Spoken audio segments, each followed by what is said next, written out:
Lou Dibella, how you doing, my brother? I'm good, my friend. I'm here down under. calling from a rainy day in Melbourne, but crazy fight week, big event here. Crazy fight week. Devin Haney, George Kambosos. Oh man, is it going to be packed? Is it already sold out? No, it's not sold out, but it's going to be packed. I mean, there's absolutely going to be more than 40,000 people there. The question is, do we? We're still early in fight week here because remember in the States it's on in prime time on ESPN on Saturday night, but we're 14 hours later here, so it's Sunday. The fight is Sunday here, so here the weigh-in is Saturday, the press conference is Friday, public workout is Thursday, so we're here Wednesday, so we're sort of just sort of beginning fight week.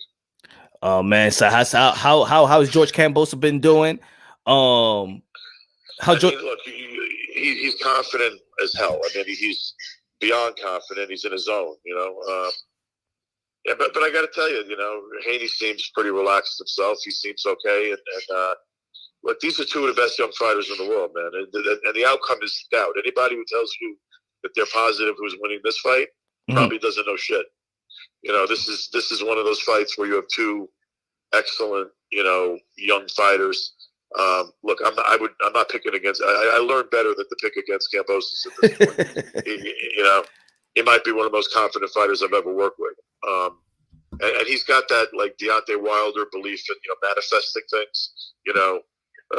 Believe it, receive it, that kind of thing. So yeah, his head's in a place where he's in a zone already, and he thinks he's winning this fight. But Haney's walking around very confident. And yeah, Bill's not here, but Devin's not a child. He's a grown-ass man, and he's an adult. And Yoel Jude is one of the better trainers in boxing. Yeah. Yoel's his godfather, man. Yoel's worked with him since Devin's a baby. I mean, when I say baby, it's literally a little kid.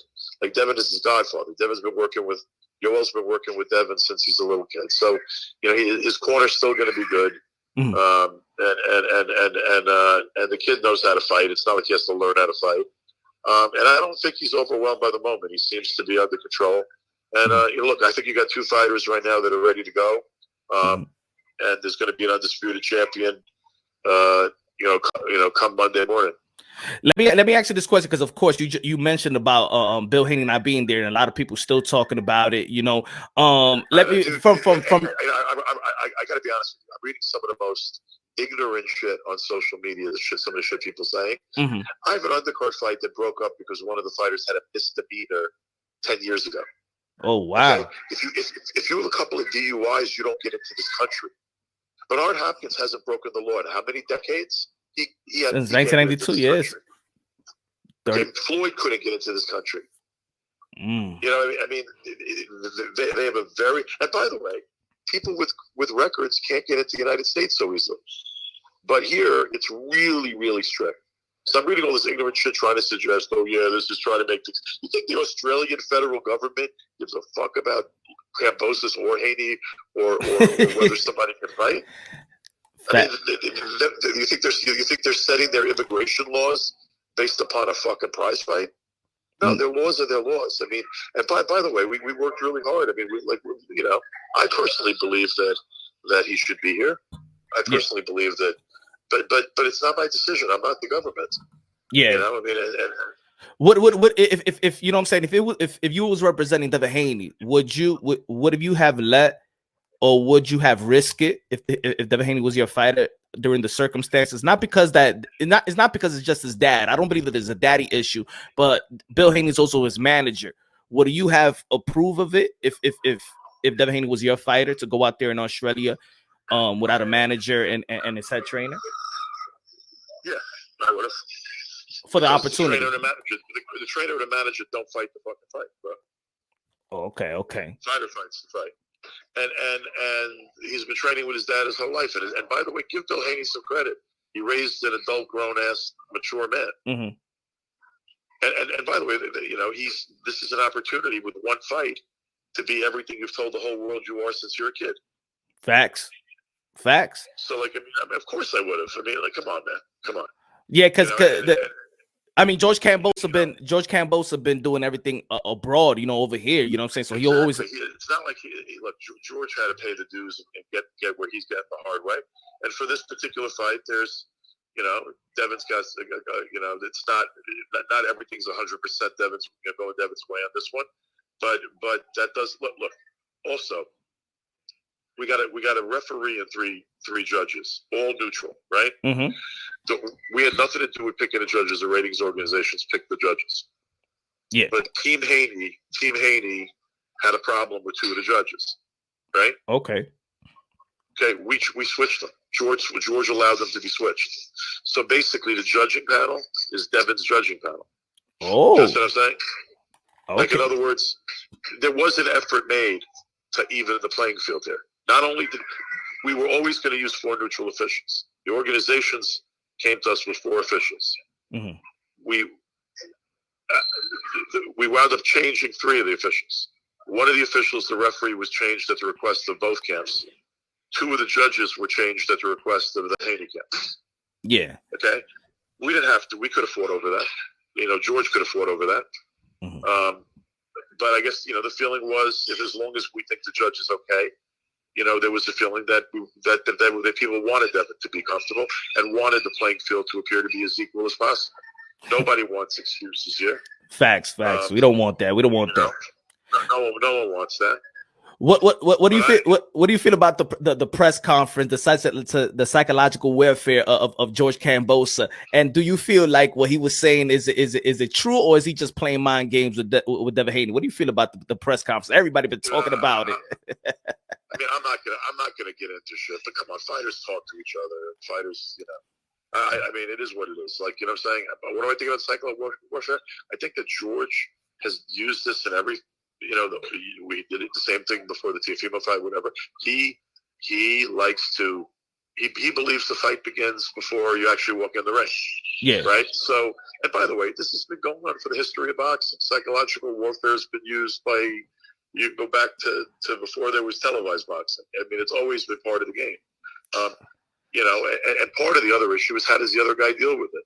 If you let it go off your shoulder and you don't give a shit and you sit there and you laugh at it, yeah, then sometimes that works to your advantage. If the other guy doesn't think he can get to you, it's not helping him. Here's the other thing: some fighters use the psychological warfare for their own heads, not True. only to get in the other dude's head, but to get into fight mode.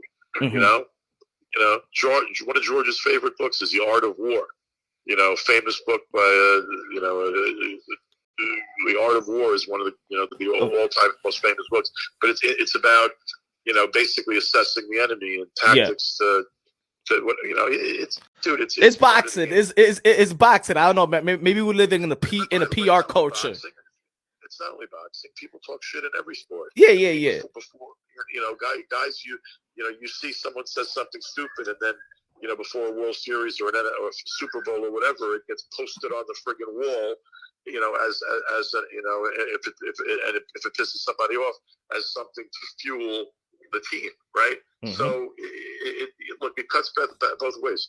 There's nothing wrong with George trying to use psychological warfare, and then by the way, Devin has the ability to respond in his own way. Yeah, and I didn't think he appeared to be particularly rattled, but look, it's it certainly makes for better press fight week. Yep.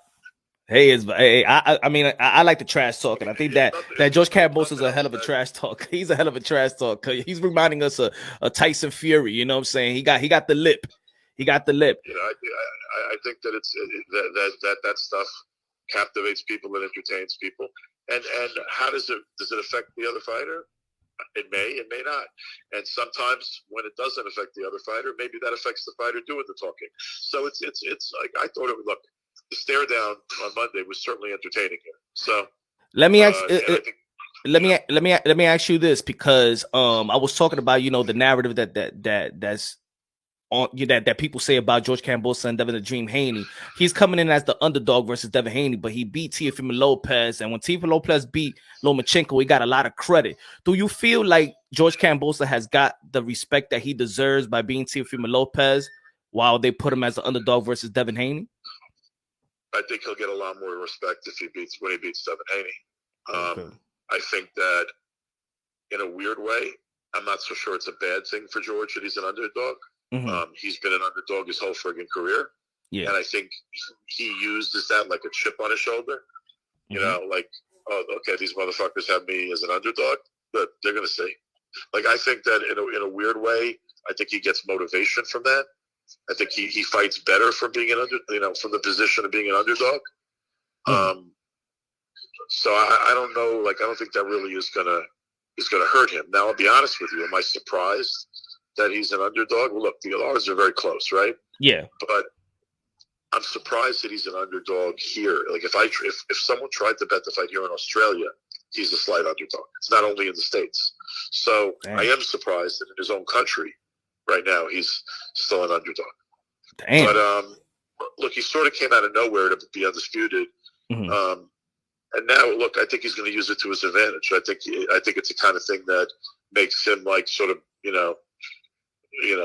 flex a little bit and say, okay, these guys are going to see. They're going to find out again. They're going to find out again. Yeah, and shout out to Javier Centeno. I think that he's an underrated trainer. I think he's done a wonderful job with his fighters, with Zayas, with Kambosos, Christina Cruz, going to be fighting out here in Madison Square Garden. He be training her as well. So what? Look, George with Mike Basil as cut man, and again his corner with Javier. I mean, George has an excellent corner. But I'll tell you, even without Bill, I think that Haney's going to have a good corner. Yeah. Top corner. I know Yoel Judas since I'm a kid. I mean, since I started in boxing, we go back many years. I mean, he's a terrific trainer.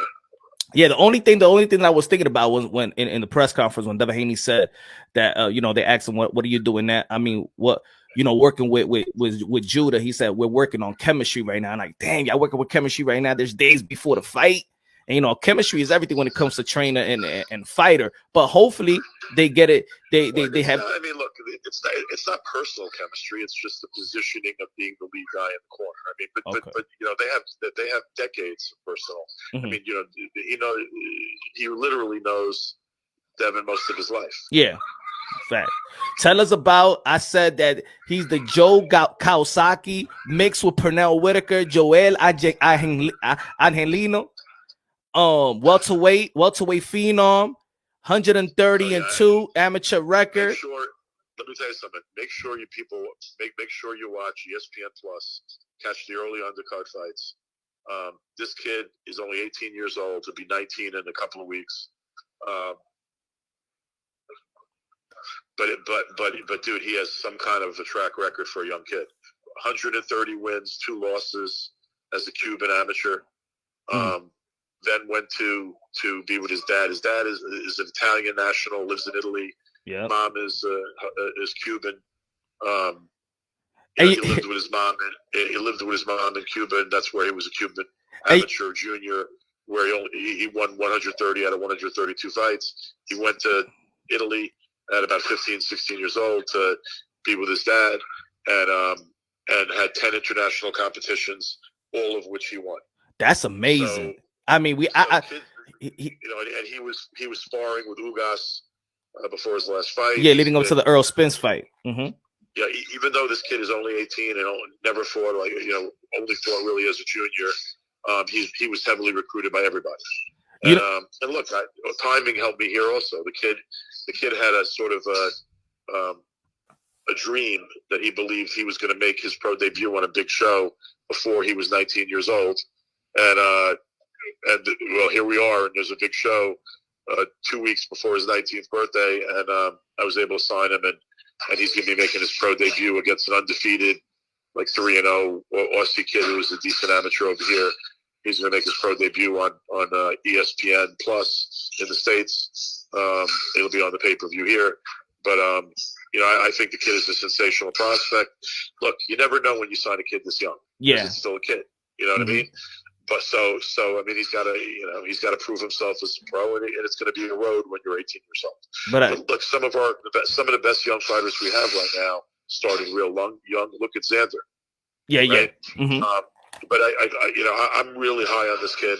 I think he's one of the best prospects at 18 years old I've ever seen in my life, and I'm really excited to see his pro debut myself. And I hope people will make sure you turn on ESPN Plus for the undercard bouts and check out Yoel Angeloni.